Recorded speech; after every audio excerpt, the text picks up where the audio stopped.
அனைவருக்கும் வணக்கம். மாண்புமிகு தமிழக முதலமைச்சர் அவர்கள் என்ன செய்தார் என்று கேட்கக்கூடிய மக்களுக்காக ஒரு பதிவு.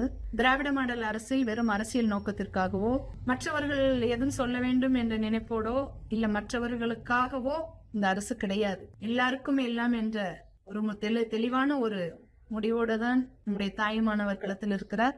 அன்பு முதலமைச்சர் அவர்கள் 9 வயது முதல் 14 வயது வரை உள்ள பெண் குழந்தைகளுக்கு எளிதாக வரக்கூடிய புற்றுநோயிலிருந்து அவர்களை பாதுகாக்க, HP வைரஸ் அவர்களை தாக்காமல் இருக்க கடந்த சட்டமன்ற கூட்டத்தொடரில் ரூபாய் 36 கோடி நமக்காக ஒதுக்கீடு செய்துள்ளார். இந்த ஒதுக்கீடின் மூலமாக நம்மளுடைய குழந்தைகளை பாதுகாக்கவும், அதனால் வரக்கூடிய நோய் தொற்றுகளிலிருந்து அவர்களை பாதுகாக்கவும் மகத்தான விஷயத்தை நம்முடைய அரசு நமக்கு செய்திருக்கிறது. மத்திய அரசு இல்ல மற்ற மாநிலங்களிலோ இந்த அளவுக்கு பெண்களை மனதில் கொண்டு, பெண் பிள்ளைகளை மனதில் கொண்டு, அவர்களுக்கு வரக்கூடிய நோய்களை எந்த விதத்தில் அவர்களை தாக்கி விடாதபடிக்கு அதையும் மனதில் கொண்டு அவர்களை பாதுகாக்க நம்முடைய மாண்புமிகு முதலமைச்சர் எடுத்துள்ள இந்த சீரிய முயற்சியிலே நாமும் சேர்ந்து தேவையான ஒத்துழைப்பை கொடுக்க வேண்டும். அவர் எடுக்கக்கூடிய முயற்சிகளுக்கு நன்றிகள் இந்த நேரத்தில் நான் தெரிவித்துக் கொள்கிறேன்.